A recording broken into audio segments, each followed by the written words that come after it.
Sanibona sizwe sasemzansi. Yazi ngithi angibhodle la. Kukhona nje into engangiphethe kahle futhi nje enginyanyisayo nje. Yazi lo mfana lo okuthiwa umthandeni.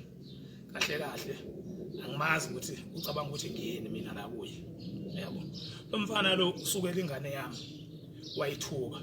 Waqhamba amanga wathi uyikhulisile. Yabo.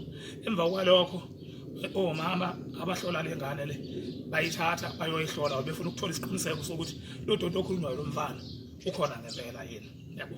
Babethola ukuthi awukho labo mama laba bavule icala. Wajika lo mfana lo wathi mina ongimvulele icala engiqhambela amanga.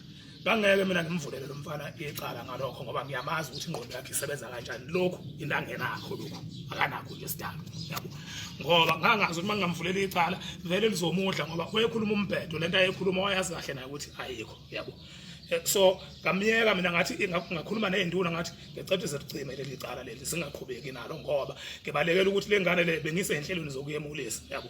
Ngazi kahle ukuthi ngizothi mase ngiyemulisa nesehliwe icala ajika qhamba manga ngathi ngiyemulisa ngeinkomo zakhe lo ngiyemulisa ngemali yakhe. So isona sizathu esangenza ukuthi ngithi ezinduneni aselikhansele leli icala. Yabo. Kodwa kahle hle ukube laqhubeka lazomudla ngoba wazi kahle ukuthi wayekhuluma umbhedo eqhambela ingane yami amanga ngoba efuna ukuhlambalaza mina. Yabo.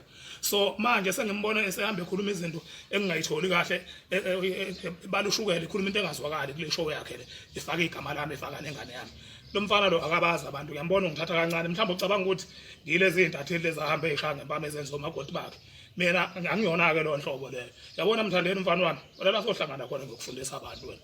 Awungazi kahle. Lasohlangana khona mina ngokuqhumisa ngebanga nje ngidaxa ngemvumo ngikhombisa ukuthi uyingane umfana ayikho into ongayenza kimi. So qhubeka kana lengqondo yakho.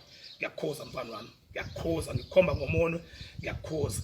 Ungacabanga ukuthi nje ubuhlezi ukhuluma lezi zinto anyana uyikhuluma engomeni zakho nje ngikuyeka ngoba ngikusala ngikuyeka ngoba ngisuke ngicabangela umsebenzi wami. Futhi kwesinye isikhathi uyaqasha mawusanda ukukhuluma le mbhedo yakho le ngize ngiye e-studio ngiyobhodlela khona. Kodwa one day ngiyakutshela sohlangana one silimana day sotholana mina nawe ngiyakutshela boy.